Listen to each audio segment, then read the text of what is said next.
of the Town. नमस्कार, म खरेल। कार्यक्रम टक अफ द टाउनमा यहाँहरूलाई हार्दिक स्वागत छ। हामी शहरी विकासका बहसहरू निरन्तर रूपमा जडिरहेका छौँ। पछिल्लो समय शहरी जनसङ्ख्या बढ्दै गइरहेको छ, नगरपालिकाको सङ्ख्या पनि बढ्दै गइरहेको छ, तर विकास जुन रूपमा हुनुपर्ने हो त्यो रूपमा हुन सकिरहेको छैन। तर स्थानीय तहमा स्थानीय सरकार आएसँगै नगरपालिका र यसका जनप्रतिनिधिहरूले विकासको कामलाई अहिले तीव्र रूपमा अगाडि बढाइरहेका छन्। यसरी विकास गरिराख्दाखेरि सबैभन्दा महत्त्वपूर्ण पाटो भनेको पूर्वाधारको विकास हुँदो रहेछ। पूर्वाधार गरेसँगै शहरी सुशासनका कुराहरू पनि त्यत्तिकै जोडिएर आउँदा रहेछन् र भर्खरै मात्र शहरी विकास तथा भवन निर्माण विभाग र 17वटा नगरपालिका बीच पूर्वाधार विकास तथा सुशासनको लागि सम्झौता भएको छ। अब नगरपालिकाहरूलाई स्रोतको केही पर्याप्तता, केही उपलब्धता पक्कै पनि हुनेछ। यो सँगै 17वटा नगरपालिकाहरूले अब शहरी पूर्वाधार र सुशासनको सन्दर्भमा के कस्तो काम कसरी अगाडि बढाउनेछन् र त्यसमा समन्वयकारी अथवा मोनिटरिङ गर्ने निकाय शहरी विकास तथा भवन निर्माण विभागले कसरी काम गर्नेछ र समन्वयात्मक रूपमा जोडिएको अर्थ मन्त्रालय, वर्ल्ड ब्याङ्क लगायतको भूमिका के कस्तो हुन्छ, यो विषयमा आजको अन्तर्क्रिया केन्द्रित रहनेछ। यतिखेर मेरो साथमा महत्त्वपूर्ण नगरपालिकाका महत्त्वपूर्ण मेयरहरू उपस्थित हुनुहुन्छ, त्यस्तै आयोजनाका प्रमुखहरू, त्यस्तै गरेर शहरी विकास तथा भवन निर्माण विभागका महानिर्देशक, उपमहानिर्देशकहरू हुनुहुन्छ। सबैभन्दा पहिला चाहिँ अहिले हामीले यो सम्झौता कोसँग कति बजेटको कसरी गर्यौँ र यो चाहिँ अब कसरी अगाडि बढ्छ भन्ने सन्दर्भमा छोटोमा बताइदिनुको लागि म आयोजना निर्देशक परीक्षित कडेरियाज्यूलाई हार्दिक अनुरोध गर्छु। हस्, धन्यवाद। कुल 29वटा नगरपालिकासँग विभिन्न 3टा कम्पोनेन्टको लागि गरेका छौँ हामीले प्रोजेक्ट एग्रिमेन्ट। कम्पोनेन्ट 3 भन्छौँ हामी, जसको चाहिँ लेबर इन्टेन्सिभ पब्लिक वर्क भनेको चाहिँ अब हाम्रो कोभिड-19 पछि आय आर्जन गुमाएका धेरै व्यक्तित्वहरूको लागि आय आर्जन उकास्नको लागि श्रममूलक कार्यक्रमहरू हामी सञ्चालन गर्नलाई 12वटा नगरपालिकालाई कुल 2 अरब 40 करोड रुपियाँ 2023 डिसेम्बर 31 सम्म खर्च गर्ने गरी हामीले हिजो 12वटा नगरपालिकासँग पार्टिसिपेसन एग्रिमेन्ट गऱ्यौँ। थप 17वटा नगरपालिकासँग पहिलो कम्पोनेन्ट भनेको शहरी पूर्वाधार अर्बन डेभलपमेन्ट ग्रान्ट भन्छौँ, त्यसमा चाहिँ कुल हाम्रो 14 अरब 3 करोड रुपियाँ ती 17वटा नगरपालिकामा लगानी हुने गरी हामीले गऱ्यौँ भने अर्को चाहिँ उहाँहरूको गभर्नेन्स पार्टको चाहिँ करिब 85 करोडको चाहिँ गभर्नेन्स पार्टमा गर्नलाई चाहिँ पनि हामी कम्पोनेन्ट 2 को पनि हामीले यी 17वटा नगरपालिका गरेका छौँ र अब बाँकी 4वटा नगरपालिकाहरूमा चाहिँ हामीले गभर्नेन्स पार्टको मात्रै गर्ने भएको हामीले एग्रिमेन्ट गरेका छैनौँ र उहाँहरूसँग चाहिँ हामीले गएर यो चाहिँ हामीले यो शहरी विकास मन्त्रालयले सञ्चालन गर्छौँ र कुल यो होलमा हामीले करिब 33वटा नगरपालिकामा पूर्वमा हामी हेर्नु पऱ्यो भने एक्सट्रिम पूर्वमा फिदिम मेचीनगरदेखि हामी पश्चिममा अमरगढी नगरपालिका डडेलधुरासम्म चाहिँ हामीले गरेका छौँ भने हरेक प्रदेशमा हाम्रो राष्ट्रिय शहरी नीति 2064ले पनि रिजनल अर्बन ब्यालेन्सको कुरा गर्छ, जसमा गर्नलाई सबैतिर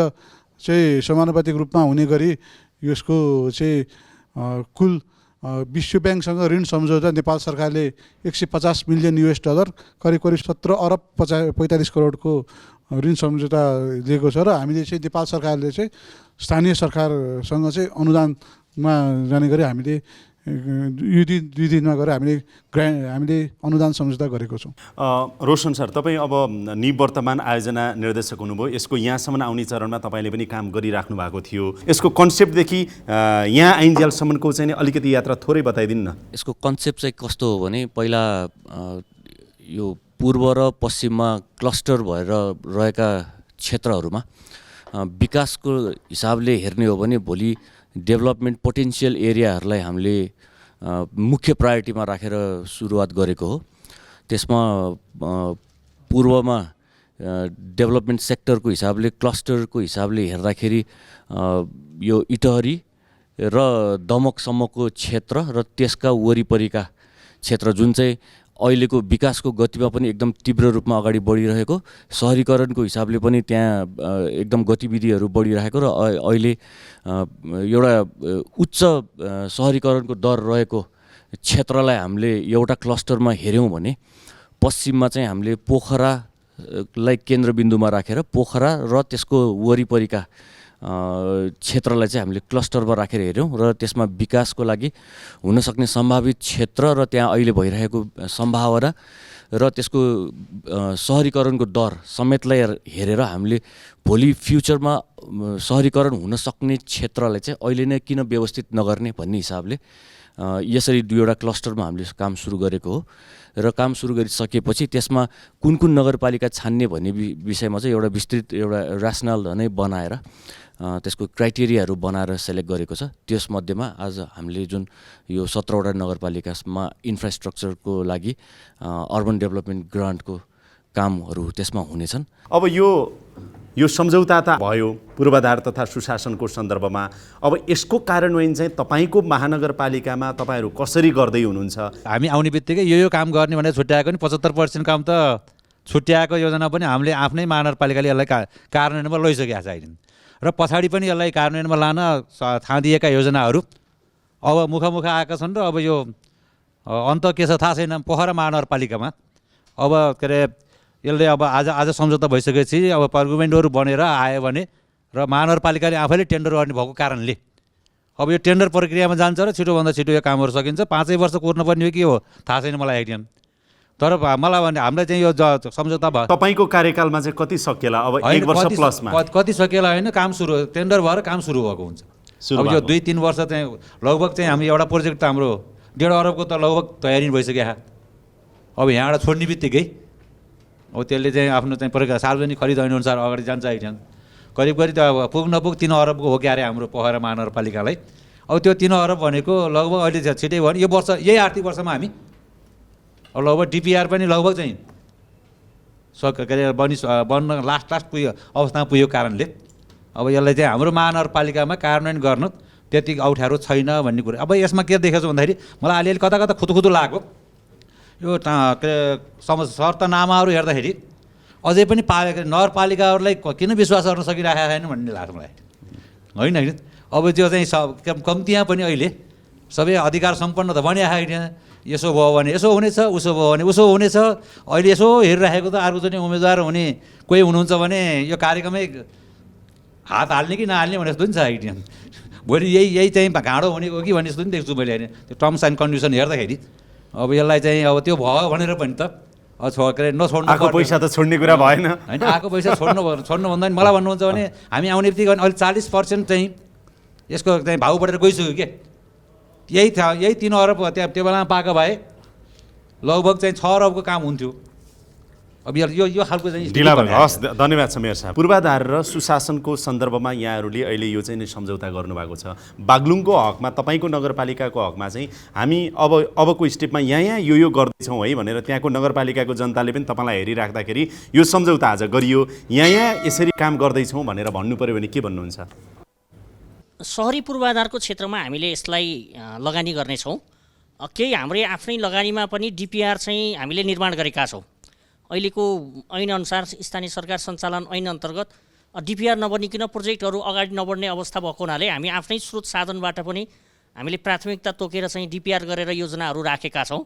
त्यो प्राथमिकताको आधारमा हामीले यो कार्यक्रमलाई चाहिँ अगाडि बढाउनेछौँ। जस्तो केही हामीले चाहिँ जुलोजिकल पार्कका कुराहरू छन्, केही सडक विस्तारका कुराहरू छन्, गार्डनहरू चाहिँ सहरी क्षेत्रको चाहिँ खुला क्षेत्रलाई व्यवस्थापन गर्ने आयोजनाहरू छन्। यो क्षेत्रमा चाहिँ सिटी हलका कुराहरू होलान्। यी क्षेत्रमा हामीले सहरी पूर्वाधारको क्षेत्रमा यो रकमलाई चाहिँ हामी उपयोगमा चाहिँ ल्याउँछौँ। अनि सुशासनको सन्दर्भमा सुशासनको क्षेत्रमा अहिले खास गरी प्रविधिलाई चाहिँ अहिले लेटेस्ट प्रविधिलाई आम नागरिकसँग जोड्ने कुरा रह्यो र कामलाई छिटो छरितो चाहिँ र समयको बचत हुने ढङ्गले र जवाफदेही प्रविधिमा हामी गयौँ भने जवाफदेहिता हुन्छ, त्यसको दिगोपन हुन्छ भन्ने आधारमा आम नागरिकहरूले अहिले ढिलो जुन सुविधा प्राप्त गर्नुभएको छ, जनगुनासो छ, स्थानीय सरकार आएर पनि हाम्रो काम गर्ने पारा पुरानै उस्तै रह्यो भनेर आम नागरिकहरूको अहिले पछिल्लो लेटेस्ट जेनेरेसनको जुन आलोचना छ त्यसलाई समाधान गर्ने गरी हामी यसलाई अगाडि बढाउनेछौँ। हस्, धन्यवाद मेयर साहब। तपाईँको नगरपालिकामा चाहिँ अब यो सम्झौता भएपछि अबको स्टेप के हुन्छ, के गर्नुहुन्छ? तपाईँहरू के गर्ने सोच बनाउनु भएको छ? तिलोत्तमा नगरपालिका पूर्वाधारको हिसाबले हामीले गर्नुपर्ने काम धेरै चाहिँ छन्। यद्यपि यो बिचमा करिब 3.5 वर्षमा हामीले एकीकृत शहरी विकास योजना निर्माण गरेर चरणबद्ध कामहरू अगाडि चाहिँ बढाएका छौँ। तीमध्ये अहिले योसँग सम्बन्धित जुन अहिले भर्खरै एग्रिमेन्ट भएको छ कि यो आयोजनाको हिसाबले एउटा धेरै सडकहरूमध्ये एउटा सडक निर्माण गर्ने गरी प्रस्ताव गरिएको छ कि त्यसलाई प्राथमिकताको आधार जुन छनौट गरेर अगाडि चाहिँ बढेको चाहिँ छ। यो भनिरहँदा यो अन्य चाहिँ पूर्वाधारको क्षेत्रमा पनि सकारात्मक चाहिँ एउटा प्रभाव पार्छ भन्ने अपेक्षा तिलोत्तमा नगरपालिकाले गरेको चाहिँ छ। र अर्कोतिर एउटा चाहिँ मोडल सडकको रूपमा सडक चाहिँ यस्तो रूपमा बन्नपर्छ भन्ने हिसाबले अरू नगरपालिका र हाम्रा नगरपालिका बिचको अरू चाहिँ गतिविधिलाई पनि यो सडकले एउटा राम्रो चाहिँ सङ्केत दिन्छ भन्ने अपेक्षा गरिएको छ। अब पुतली बजारको चाहिँ आम जनताले, तपाईँको नगरपालिकाको जनताले नि अहिले हेरिराख्दा मेयर साहबले सम्झौता गरेर त आउनुभयो, के काम गर्नुहुन्छ त, अब कहिलेबाट गर्नुहुन्छ भन्ने त मुख्य प्रश्न हो। के भन्नुहुन्छ? अब यो जुन अहिलेको यो जुन बजेट छ यसले हामीलाई धेरै राम्रो सहयोग हुन्छ भन्ने लागेको छ। अब हामीले त सुरुवात गरेर केही काम गर्दै गर्दा हाम्रो कार्य होइन हाम्रो अवधि पनि सकिएला, तर फेरि हामी टिम यो त कन्टिन्युज हो। यो त अब किन भन्दा नगरपालिकाको कार्यक्रम हो, सरकारको कार्यक्रम हो, यो कन्टिन्युज जान्छ। यो व्यवस्थित रूपमा अब हामीले लगभग त्यही 3वटा सडकहरूमध्ये अब एउटा सडकलाई फोकस गरेका छौँ र अरू सडकहरू पनि हाम्रो छन् र हामी व्यवस्थित रूपमा लान्छौँ। र यसलाई म पुतली बजार नगरपालिकाको तर्फबाट नेपाल सरकारले ऋण लिएर नगरपालिकामा हाम्रा नगरपालिकाहरूमा केही विकास होस् भनेर, जुन सहरी विकास होस् भनेर जुन खालको सहयोग छ, आज हामी जुन सम्झौता गरेका छौँ त्यसको लागि म सबैजनालाई धन्यवाद दिन चाहन्छु। अब तपाईँको नगरपालिकामा यो गर्नुपर्ने छ, हामी यसरी गर्दैछौँ भन्ने के छ सर? खास गरी मेरो नगरपालिकाको हकमा चाहिँ हामी 3टा बाटोहरूलाई स्ट्रेन्थेन गर्ने, हामी केही पर्यटकीय मार्गहरू पनि छन् त्यहाँ, र सहरी दमौली धेरै साँघुरो भइसकेको छ र दायाँ बायाँ सहर विस्तार हुने गतिविधिमा अगाडि बढिसकेको छ। दमौली, शुक्ला गण्डकी, पोखरा, पुतली बजारलाई एकै ठाउँमा जोड्ने र यहाँको सहरी क्षेत्र विकसित गर्ने अभियानमा यो कार्यक्रमको चाहिँ छनौट भएको भन्ने मलाई लाग्छ। पहिला हामीहरू चाहिँ त्यहाँ सहरी विकास विभागले जुन किसिमको पहल गरिरहेको थियो, अब त्यसमा चाहिँ त्योसँग जोडिएको कुराहरू लाग्छ। म त हाम्रो ब्यास नगरपालिकाको हकमा मानिसहरू त गाउँबाट अलिकति सहर केन्द्रित हुने जुन र साँघुरो सहरमा जुन मानिसहरू चाहिँ बस्ने किसिमको एउटा लहर चलिरहेको थियो, अब गाउँतिर पनि सुविधाहरू पुर्याउन सकिन्छ। यो पैसाले गाउँतिर पूर्वाधार निर्माण गर्न सकिन्छ र हाम्रा थुप्रै भ्यालीहरू छन्, नदी नालाहरू, खोलाहरूका भ्यालीहरू छन्। ती भ्यालीहरूलाई हामीले विकास गर्न सक्छौँ र मानिसहरू त्यहाँ आफ्नै घर आँगनमा सबै किसिमको सुविधाहरू प्राप्त हुने गरी यो चाहिँ नगरपालिका र नेपाल सरकार र वर्ल्ड ब्याङ्कको प्रोजेक्टलाई चाहिँ एकदमै इमान्दारीपूर्वक चाहिँ खर्च हुनेछ। यहाँको नगरपालिकामा चाहिँ के गर्दै हुनुहुन्छ, कसरी कार्यान्वयन गर्दै हुनुहुन्छ? अझ हामीले पाएको बजेट यति भन्ने भयो भने त झनै राम्रो हुन्छ। शुक्ला गण्डकी नगरपालिका तनहुँ जिल्लाको सिमानामा भए पनि यो गण्डकी प्रदेशको राजधानी पोखरा महानगरपालिकासँग जोडिएको नगरपालिका। सँगसँगै अघि ब्यासको मेयर साहबले भनिसक्नु भएको छ, हाम्रो नगरपालिका र पुतली बजार नगरपालिका नङ र मासुको सम्बन्ध जस्तो छ भूगोलले। तर पृथ्वी राजमार्ग र सिद्धार्थ राजमार्गको कनेक्टिभ बाटो नहुँदाखेरि अलिकति टाढा भएको जस्तो छ। त्यसैले हामीले एउटा प्रोग्राम रिपोर्ट चाहिँ हामीले त्यो पनि बनाएका छौँ कि पृथ्वी राजमार्ग र सिद्धार्थ राजमार्गको कनेक्सनको लागि चाहिँ एउटा यो बजेट चाहिँ लागू गर्ने। पहिलो कुरा त जस्तो मेयर साहबहरूले भनिसक्नु भएको छ, हाम्रो पालोमा सायद यो 2025 को टार्गेट छ। यो 2025 मा सायद यो सबै प्रोग्रामहरू चाहिँ पक्कै पनि सम्पन्न होला। तर सम्पन्न गर्ने सन्दर्भमा अहिले जुन एग्रिमेन्ट पेपरमा हाम्रो विभिन्न किसिमका शर्तहरू छ, सर्वप्रथम त यो शर्तहरूलाई नै हामी क्लियर गर्नुपर्छ र चाहिँ यो योजनालाई प्रभावित नहुने गरेर हामीले लन्च गर्नुपर्छ। त्यसको लागि हामी तयारी हुन्छौँ। अरू विषयहरू चाहिँ अब जस्तो हाम्रो भूगोलमा भएका सुन्दर दृश्य अवलोकन गर्न सक्ने डाँडा काँडालाई पोखरासँग जोड्ने, हाम्रो केन्द्रसँग जोड्ने र चाहिँ पुतली बजार नगरपालिका सिँगै स्याङ्जा जिल्लासँग तनहुँ जिल्लालाई चाहिँ नजिक बनाउने हाम्रो अभियान छ। तपाईँको नगरपालिकामा के गर्दै हुनुहुन्छ? रामग्राम नगरपालिका आफैमा एउटा चाहिने पर्यटकीय सम्भावना भएको नगरपालिका हो र त्यहाँ गौतम बुद्धको अष्टधातु रहेको ठाउँ र त्यस सँगसँगै गौतम बुद्धको महाबली स्थल देवदह जसलाई पण्डितपुर हामी भन्छौँ र यति महत्त्वपूर्ण ठाउँ हुँदाहुँदै पनि त्यहाँको सडक संरचनाको कारणले गर्दा ती ठाउँहरू अहिले पनि ओझेलमा परिराखेको अवस्था छ। त्यस कारणले गर्दा हामी यो प्रोग्राममा हामीले प्रस्ताव राख्दै गर्दाखेरि यी सडक संरचनाहरूको निर्माण र त्यो पनि अलि एडभान्स खालको राम्रा स्तरीय सडक संरचनाहरू निर्माण गर्ने र आन्तरिक तथा बाह्य पर्यटकहरू आउने र त्यो ठाउँमा आएर केही दृश्यहरू हेर्न पाउने, त्यहाँको चाहिने स्तूप क्षेत्र, देवदह क्षेत्र, यो सबै भनेको हाम्रो लागि मात्र होइन, यो संसारभरिको लागि धेरै महत्त्वपूर्ण ठाउँ भएको कारणले गर्दा हामीले सडक संरचनाको लागि नै यो चाहिने प्रोजेक्टलाई लिएको छौँ र करिब 62 करोडको हाराहारीमा रामग्राम नगरपालिकालाई बजेट समेत यो वर्ल्ड ब्याङ्कको तर्फबाट प्राप्त हुने सुनिश्चितता भएको कारणले गर्दा हामीले यो बजेटलाई कार्यान्वयनमा ल्याउँछौँ र त्यो सँगसँगै यो सहरी शासकीयको कुरा पनि यो प्रोजेक्टले गरेको छ कि नगरपालिकाहरूको आन्तरिक आफ्नो क्षमता पनि अभिवृद्धि हुन जरुरी छ। अहिलेसम्म गर्दै आएको जति पनि निर्माण कार्यहरू थियो त्यो निर्माण कार्यमा धेरै ढिला सुस्ती हुने अवस्था पनि थियो। आजको यो टर्म एन्ड कन्डिसन आज जति यहाँ हामीले हेऱ्यौँ धेरै स्ट्रिक्ट लागिराखेको छ, केही स्ट्रिक्ट छ पनि बाई नेचुरली हाम्रो कन्ट्रीको लागि, हाम्रो सोसाइटीको लागि पनि यो केही कठिन छ। तर त्यो सँगसँगै हामीभित्रको आन्तरिक जुन चाहिने एउटा काम गर्ने जुन शैली छ त्यो पनि आफूमा एउटा चुनौती छ, त्यो चुनौतीलाई पनि यसले चिर्छ। त्यस कारणले गर्दा आन्तरिक जुन चाहिँ हाम्रो काम गर्ने प्रणाली छ त्यो प्रणालीलाई अलिअलि सुदृढीकरण गर्छ भन्ने हिसाबमा यो सहरी शासकीय पनि यसको चाहिने नाम राखेको छ र प्रोजेक्ट त हुने नै भयो। हामीले यो प्रोजेक्ट पाउँदा हामी खुसी छौँ। मेयर साहब, तपाईँको नगरपालिकामा कसरी कार्यान्वयन गर्दै हुनुहुन्छ, के कार्यान्वयन गर्दै हुनुहुन्छ, अब के गर्नुहुन्छ भन्नुहोस् त। हाम्रो त्रिवेणी नगरपालिकामा करिब 1 अरब पैसा परेको छ। त्यसलाई हामीले 3टा सेक्टरमा काम गर्ने बित्तिकै 1 अरब पैसा सकिन्छ। त्यसमा रिङ रोडमा छौँ, हामीले जोड दिएका छौँ। 2टा राजमार्ग हामीसँग छ, एउटा मदन भण्डारी राजमार्ग, अर्को सगरमाथा राजमार्ग। त्यो नगरपालिकालाई 2टा नगरपालिकाले छोएकोले हामीले यसलाई रिङ रोडमा गरेछौँ। अर्को ठुलो नगरपालिकाहरूको चुनौती भनेको के हो भन्दाखेरि क्लिन सिटी र ग्रिन सिटी गर्नलाई फोहोर व्यवस्थापन। आज काठमाडौँ चाहे अन्य नगरपालिकाको किन कुरा नगरौँ, त्यसैले हामीले फोहोर व्यवस्थापन तथा ऊर्जा केन्द्रमा 3 वर्ष अध्ययन गरेर ल्यान्ड गरिसकेका छौँ, मास्टर प्लान गराइसकेका छौँ। सेग्रिगेसन नगर्ने खालको फोहोरलाई हामीले लन्च, यो प्रोजेक्ट नआयो भने हामी त्यसलाई लन्च गर्थ्यौँ, अब यसलाई चाहिँ त्यसमा लन्च गर्छौँ। गुड गभर्नेन्सको हकमा हामीले जनताको प्रत्येक घरको के छ भने एप्स फोटो खिचेर एप्स तयार गरेका छौँ। त्यो एप्सको माध्यमबाट अब उसले गुनासो सुन्ने र प्रत्येक वडालाई अलिकति बलियो बनाउने, प्रत्येक वडालाई के छ भने 5 लाखसम्मको खर्च गर्ने अधिकार वडालाई दिएको छ। आर्थिक सहयोग लिन मसँग 10,000 आउनु पर्दैन।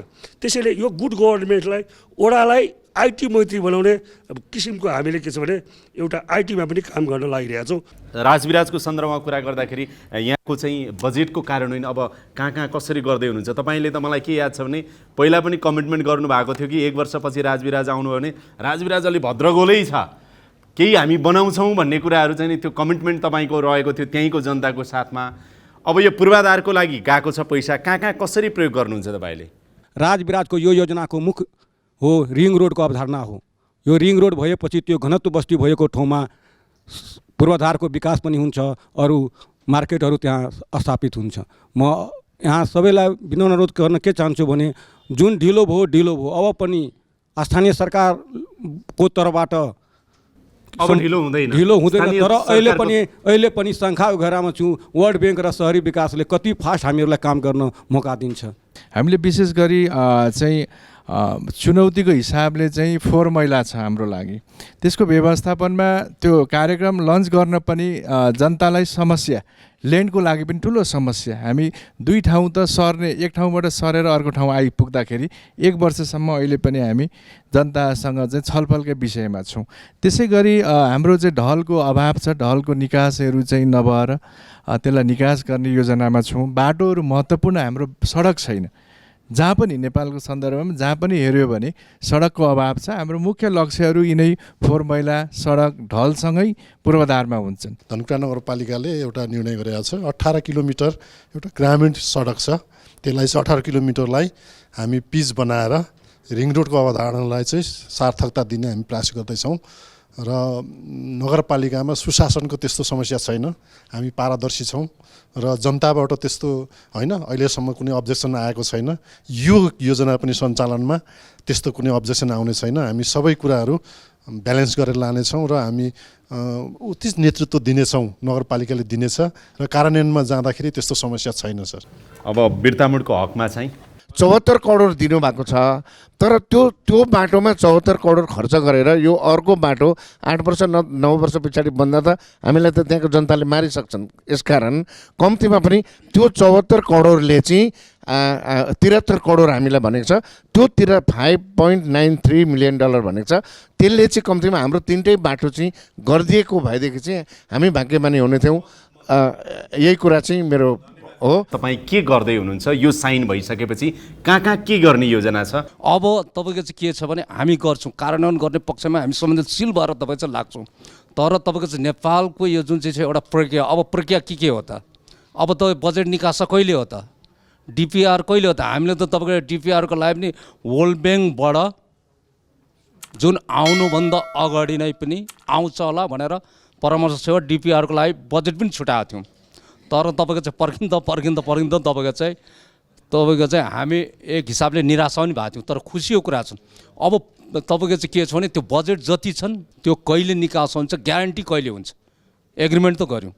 त्यस पछाडि हामीले तपाईँको चाहिँ अब बजेट गइसकेको रहेछ भनेपछि अब कार्यान्वयन हुन्छ। हामी तदर्थ साथ तपाईँको चाहिँ कार्यान्वयन गरेर जान्छौँ। हस्, धन्यवाद मेयर साहब। फोहोर मैला व्यवस्थापन खास गरिकन त्यसका लागि ढल नाला र स्तरीय सडकहरू निर्माण गर्न जरुरी छ। हामी त्यसैमा केन्द्रित भएर यसको डिपिआर पनि भइसकेको छ।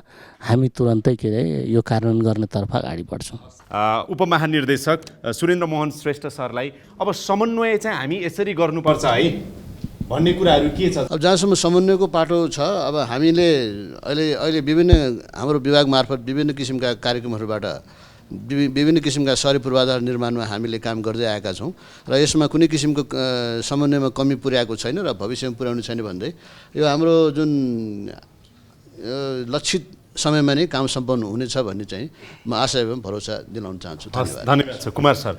अब यसको सँगसँगै चाहिँ उहाँहरूले नगरपालिकाले काम त अगाडि बढाउला, विभिन्न अब अब्स्ट्राकलका अथवा राम्रो सुविधाका सबै साथमा जसरी काम अगाडि बढाउला, तर त्यसको कार्यप्रगतिको अनुगमन, मूल्याङ्कन अथवा सहजीकरणलाई पर्ने समस्याको सहजीकरण कसरी हुन्छ, के गर्नुहुन्छ तपाईँहरू? अब उहाँहरूको हातमा आयो यो कार्यान्वयनको पक्ष, अब मेयर साहबहरूको हातमा आयो। अब हामी भनेको हामी विभागले मन्त्रालयले गर्ने भनेको जुन अहिले व्यवस्थापन र अनुगमन निरीक्षण गर्ने कुरा मात्रै हो। हाम्रो विभाग अन्तर्गतका कुराहरू, विभाग अन्तर्गत हाम्रो पिसिओ अफिस छ, पिसिओ पनि पुरा सेटअप छ, त्यहाँ कर्मचारीहरू हुनुहुन्छ, वर्ल्ड ब्याङ्कसँग डाइरेक्ट सम्पर्कहरू हुन्छ, वर्ल्ड ब्याङ्कसँगको कोअर्डिनेसनमा बसेर पिसिओले काम गर्छ र यो जुन अहिले कतिपय टर्म कन्डिसनमा उल्लेखहरू भएका कुराहरूको सन्दर्भमा रेगुलर अनुगमन गर्ने कुराहरू चाहिँ हाम्रो पिसिओ सहजीकरणको लागि तपाईँहरू तयार हुनुहुन्छ? मेयर साहबहरूलाई अप्ठ्यारो पर्ने छैन? हामी पुरा समन्वयकारी निकाय त तपाईँ हुनुभयो नि त। हजुर, हाम्रो पुरा समर्थन हुन्छ, पुरा हाम्रो सपोर्ट हुन्छ र मेयर अब हाम्रो पिसिओ अफिस छँदैछ, डाइरेक्ट कन्ट्याक्ट गर्दाखेरि डाइरेक्ट सम्पर्क गर्ने पिसिओ छँदैछ, त्यसपछि विभाग छ, अब हामी छौँ, डिजी साहबको निर्देशनहरू हुन्छ, यसमा कुनै पनि अप्ठ्यारो पर्ने छैन। म धन्यवाद दिन्छु सर। धन्यवाद। म अब डिजी साहबकोमा आएँ। समग्र आज मेयर साहबहरूको कुरा सुनेपछि चाहिँ तपाईँको प्रतिक्रिया उहाँहरूको सन्दर्भमा, यसको कार्यान्वयनको सन्दर्भमा के छ? पहिलो प्रश्न, एडिबी वर्ल्ड ब्याङ्क लगायतका प्रोजेक्टहरू तयारी गर्नको लागि केही समय केही शर्तहरू धेरै पटक चाहिँ आदान प्रदान गर्नुपर्ने, चिठी पत्रहरू कन्करेन्स लिनुपर्ने अवस्था हुन्छ। त्यस कारणले यसलाई अलिकति समय पनि लगाएर बिचमा हाम्रो करिब 1 वर्षको समय, हुन त हामी कोभिडमा त्यति समय त भन्दैनौँ, तैपनि हामी धेरै त्यो भर्चुअल मिटिङ गऱ्यौँ र संयोगले भन्नुपर्छ म चाहिँ यो भर्चुअल मिटिङ वर्ल्ड ब्याङ्कसँग गर्दाखेरि चाहिँ मन्त्रालयको सहसचिवको रूपमा कार्यरत थिएँ र त्यस बेला हामीले कमिटमेन्ट कमिटमेन्ट गरेका थियौँ छिटोभन्दा छिटो यो प्रोजेक्टहरू चाहिन्छ, किनभने जनताले देख्ने भनेको रिजल्ट देख्छ, प्रोसेस हेर्न चाहँदैन अथवा प्रोसेस बुझाउन सकिँदैन। त्यस कारणले यो चिजहरू ब्याकग्राउन्डमा रहँदै पनि आज थुप्रै जिज्ञासा के आएको छ भने हामी कमिटेड छौँ भनेर जुन किसिमको मेयर साहबहरूबाट प्रतिबद्धता आएको छ त्यसको लागि हामी धेरै आभारी छौँ। र अर्को कुरा चाहिँ यो समन्वयको कुरा, जुन हाम्रो प्रोजेक्ट कोअर्डिनेसन युनिट छ, अफिस छ, त्यो समन्वयकै लागि बसेको हो। र समन्वय भन्ने कुरा चाहिँ मैले एउटा आरसिसी भन्ने फर्मुला छ, हजुरहरूलाई राख्दाखेरि राम्रै होला। आरसिसी भनेको हामीले रेनफोर्स सिमेन्ट कङ्क्रिट भनेर त धेरै थाहा पायौँ, तर समन्वयको एउटा टर्मिनोलोजी चाहिँ यो रिलेसनसिप, कम्युनिकेसन र कोअपरेसन भन्ने छ। हामीले सबभन्दा पहिला चाहिँ रिलेसनसिप इस्टाब्लिस गर्नु पऱ्यो, त्यसपछि हाम्रा कुराहरू आदान प्रदान हुनु पऱ्यो। शर्तहरू राखिएका छन्, त्यो शर्तहरू कति कार्यान्वयन गर्न सकिने खालका छन्, कति अप्ठ्यारा छन्। अब कतिवटा निकाय भयो भने एउटा त नगरपालिका भयो, अर्को विभाग भयो, अर्कोसँगै जोडिएको अर्थ मन्त्रालय होला, अर्को चाहिँ वर्ल्ड ब्याङ्क जोडिएको होला। यो चारवटा निकाय बिच अनि उतातिर लाभान्वित हुने जनता त छँदैछन्। भनेपछि यो चारवटै निकाय बिच चाहिँ कोअर्डिनेसन, कोअपरेसन बिचमा अवरोध आउँदैन है भन्ने कुराको आज चाहिँ नि डिजी साहबले एस्युरेन्स पनि दिनु पर्यो। भोलि यो सबै निकाय बिचमा त्यो केही भन्न चाहनुहुन्छ? एकदमै पक्का पनि। यो कस्तो छ भने वर्ल्ड ब्याङ्क, एडिबी लगायतका जुन दात्री निकायहरूबाट आउने सहयोग छ, वास्तवमा उहाँहरूको केही कन्डिसन्सहरू हुन्छ, हाम्रा केही शर्तहरू पनि हुन्छन्, त्यो म्युचुअल हुन्छ, त्यो हामीले पालना गर्नै पर्छ। हामीले TOR तयार गर्छौँ तत्कालै। यसको लागि चाहिँ मैले आयोजना निर्देशकलाई अहिले उहाँहरूलाई चाहिँ निर्देशन पनि गर्न चाहन्छु भनेदेखि तपाईँले यो प्रोसेसहरूलाई छिटोभन्दा छिटो तयार गर्नुहोस्, TOR पठाइदिनुहोस्, एकैपटक 17 नगरपालिकाको सूचना आओस्। 1 महिना 45 दिन कति त्यसको नोटिस चाहिन्छ, त्यो 4-5 महिनाभित्रमा हामीले चाहिँ डिजाइन एन्ड सुपरभिजन कन्सल्टेन्ट नियुक्ति गर्छौँ। र त्यसैको बिचमा हामीले केन्द्रमा प्रोजेक्ट म्यानेजमेन्ट सपोर्ट कन्सल्टेन्ट अथवा प्रोजेक्ट म्यानेजमेन्ट सपोर्ट टिम भन्ने हुन्छ, नाम विभिन्न किसिमको छ। त्यो हामी त्यसको लागि चाहिँ नो अब्जेक्सनको लागि वर्ल्ड ब्याङ्क पठाइसकेका छौँ। र हामीले गर्ने जुन बाटो हिँड्नुपर्छ, जुन पद्धतिमा हिँड्नुपर्छ, त्यो हामीले गर्नै पर्छ। सिस्टममा बसेर हामी काम गर्छौँ भनेर मेयर साहबहरूले भन्नुभएको छ।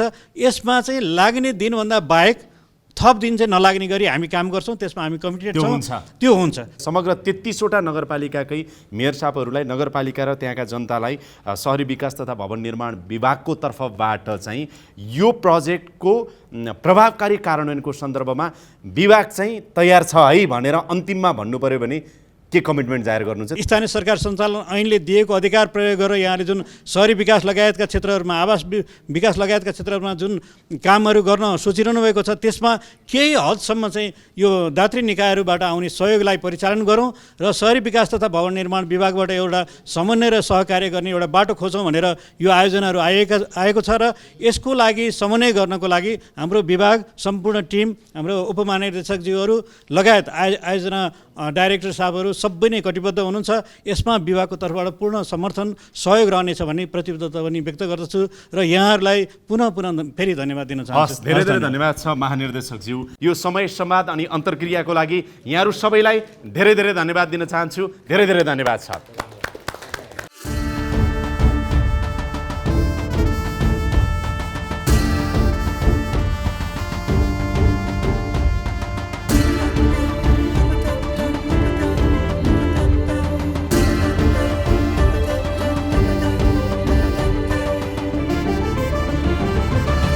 Talk of the Town.